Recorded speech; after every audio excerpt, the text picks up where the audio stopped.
My Kabul. Kabul, capital city, power center, a city which has attracted the attention of ancient kings across the region, a place which has gone through several years of war, but now Kabul is reaching out to the modern age.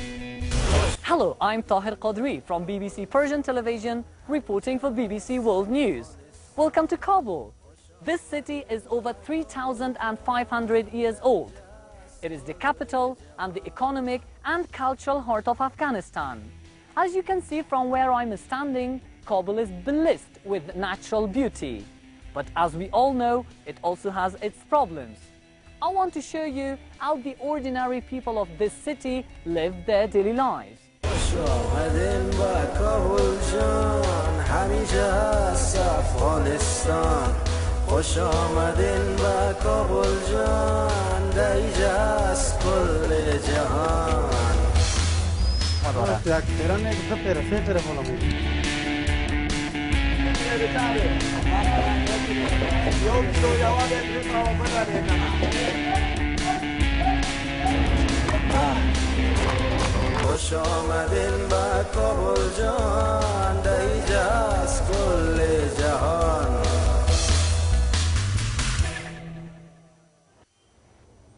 I have come back here to my hometown to look beyond the fighting and the politics and to meet some of Kabul's ordinary residents. 60 years ago, Kabul had a population of 200,000. Today, almost 4 million people are squeezed into the city. Fitting them in is a struggle. The sewage system cannot cope, and according to government figures, at least 3,000 people die every year as a result of poor sanitation. As the population has swelled, so has the traffic. Every day, more than 500,000 cars choke Kabul's narrow streets. علی چرا سرکای تو بر ازدحام است و بند است؟ یا گگان میرمانشان یا وزیر کسمه از یا بودم وزیر تیر میشه سرکا بند میشه. من فکر که وزارت سرک خارجه بند است مکمل سرکا بند است. I start my journey in the old town of Kabul, where the Afghan civilization was born.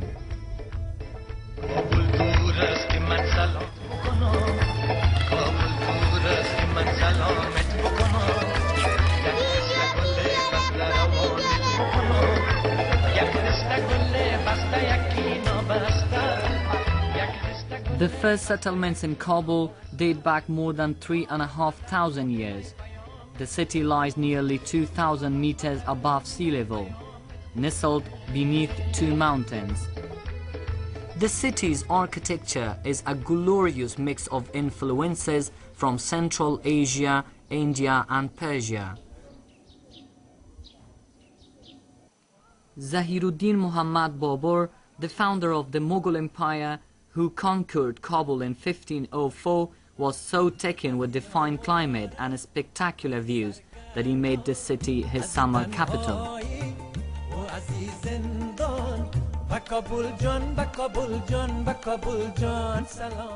In the Middle Ages, Kabul was surrounded by thick defensive walls with 7 doors built into them. Anyone coming or going would have to pass through these doors. I meet Abdul Wase, an engineer who is overseeing the construction work in the old town. بفهمین که اصلا کابل دو چیز از نگاه جغرافیا تعریف میکنه. شهر کابل طوری قرار گرفته که در دامنه این کوه آخر یک بلندی وجود داره که ما بنام بالایسار میگیم. اصلا مسکن بسیار قدیمی کابل همونجا قرار داشت و از مابینش یک دریا تیر میشه که آبش از کوه بابا و پغمان به اصطلاح شروع میشه و همون تو میره و از راه ماهیپر تا بالاخره به جلال‌آباد. فلهذا یک مکان بسیار خوبی برای زندگی همیشه بوده. فصل بهارش مثلا خوشایند، فصل تابستانش گرم نیست، فصل خزانش پر رنگ و زمستانش همیشه پر برق بوده. Many of the houses in old Kabul are at least 200 years old. Walking through these narrow streets, it feels as if nothing has changed for centuries. Decorative architecture is one of the key features. You can still see some of it in the better preserved houses.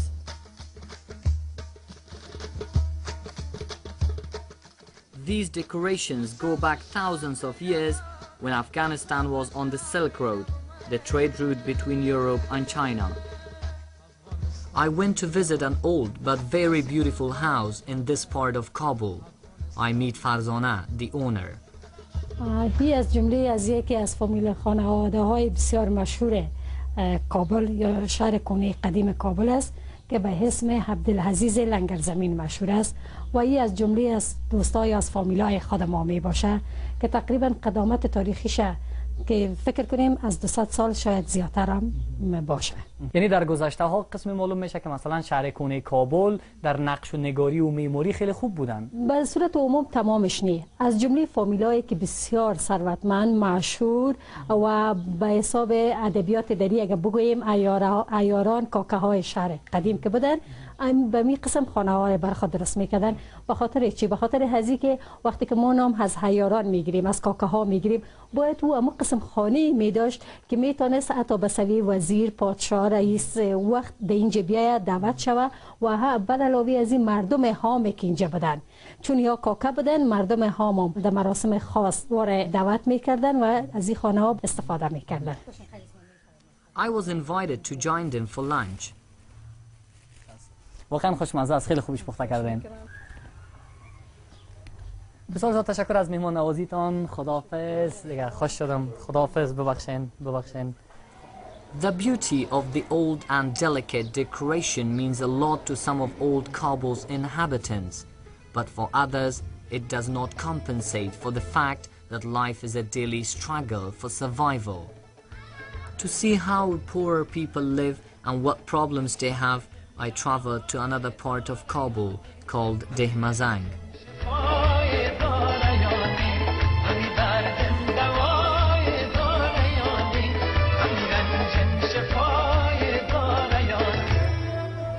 Over the last decade, millions of dollars of foreign aid has poured into Afghanistan, but it does not appear to have reached many parts of the city. This district is just 2 kilometers from the center, but has no sewage, no running water and no rubbish collection. Street children are everywhere. In fact, this is one of the main problems all over Afghanistan. Young children tout for work to make some money for their families. We are only 2 kilometers to the center of the city in Kabul. However, as you can see, pollution is one of the ongoing challenges here. Hundreds of children just walk down these roads every day, and most of them just they put water on their shoulder and they carry from down there to up the hill. سلام برادر. سلام علیکم. خوب هستین؟ صحت دارین جان شما جور خیریت صحت دارین؟ خیر هستین. شما از کومیای نو آب میبرین؟ آب جان آب میبریم. و چقدر فاصله است اینی که آب از اینجا رو انتقال میکنه؟ کارشگاه دیگه درم بزنیم. ها؟ چقدر وقت در بر میگیره؟ یک نیم ساعت راه 1 ساعت راه میگم متخانه میبریم. هر روز شما از اینجا آب میبریم. آها. و چقدر مشکل از زندگی کردن در سر بسیار مشکل است، خواهم با مشکل است، هر چیز مشکلات زیاد داریم برادر. دیگه اینا خودتون مگه میرین امروز ما ببینید چقدر مشکل ما داریم ما مردم.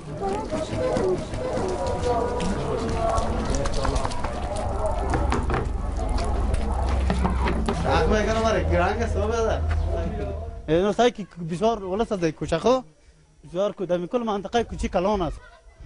مختار جان گفتی چقدر در بر میگیره تا خانه برسید؟ نیم ساعت. مشکلات مردم است. یا اون سینی مرداری کلش تاثیر است. اگه باشه چه گندگی مرداری باشه. چند کیلو راستی چیای بشکای؟ 16 کیلو. هر کدام 16 کیلو. یعنی تو در واقع 32 کیلو را تا سر کو میبری برای نیم ساعت. هر روز هم ادامه داره. هر روز یک پیرانه دو پیره سه پیره بالا میگیره. مختار جان میشه یک ببینم چقدر است وزنش. یک فقط امتحانش کنم. اندازش مونم. اگر نتونستم پس بهتون میگم. خیر که نتونستیم خلاصو کشید. اما تو بگیرم؟ اینا تو بگیش. اما تو؟ اوکی بیا بریم. I had a go, but the containers were far too heavy.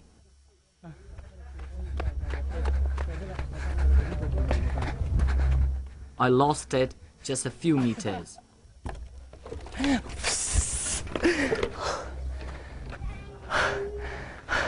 این فکر نمیکنی که خیلی مشکل است نمیفهم کدام راه دیگه پیدا نمیشه که بریم. مشکل است بر ما دیشه داده چاره نیست.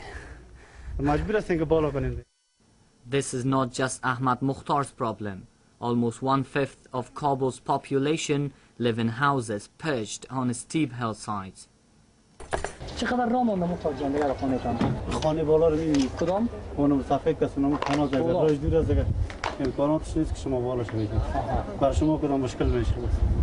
موفق باشی مختار جان. خداحافظ بدار. تکلیف کنه وقتی که برام اومد. خداحافظ.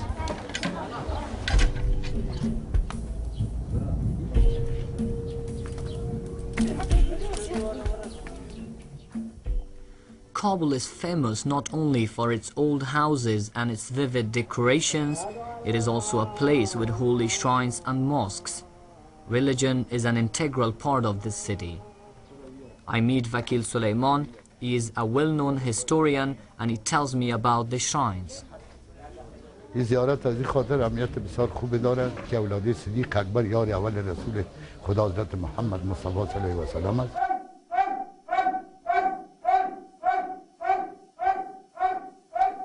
و این چقدر اهمیت داره این مکان مذهبی و تاریخی در کابل قدیم؟ اینطوری احمد داره پدر که بعد از جابر و جبیر، کسی جابر میگه، جابر نیست، جبیر است و در تمیم انصار دفن است. بعد از این آمدن در شهر کابل کنده دین اسلام جبیر صاحب آورد که تمیم صاحب که اونا در وقت زنبورک شاه که در دیوال گور شده بود، دیوالای سر کوی شیر دروازه و زنبیلک شاه زنده بود، اینا را به شهادت 3500 اصحاب پیغمبر در شهدای صالحین مدفون هستند و اینا که آمدن بعد از اونا دین اسلام اینجا آمد، یا آمدن اینجا خوششان آمد و اینجا ماندن، اینجا دفن شدن که به نام ضامن کابل حضرت عاشقان عارفان مسماست و هر مسافری که در شهر کابل درآید به برکت خدا و یه اصحابای پیغمبر گشنه نمیماند.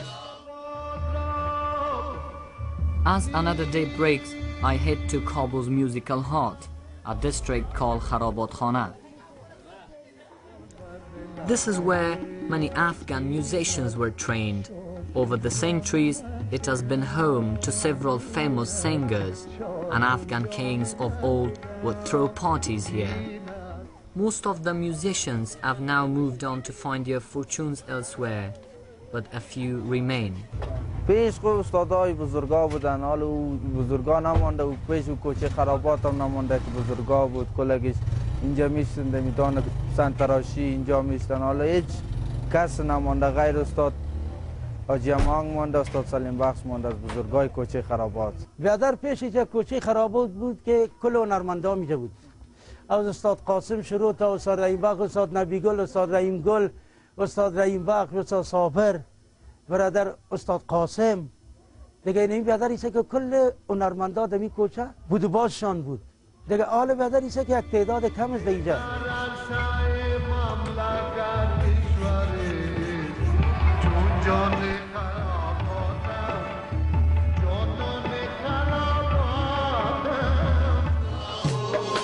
Music also played its part in Kabul's religious traditions. Over the centuries, Sufis, followers of Islamic mysticism, would gather and have religious events, singing and chanting from dusk till dawn.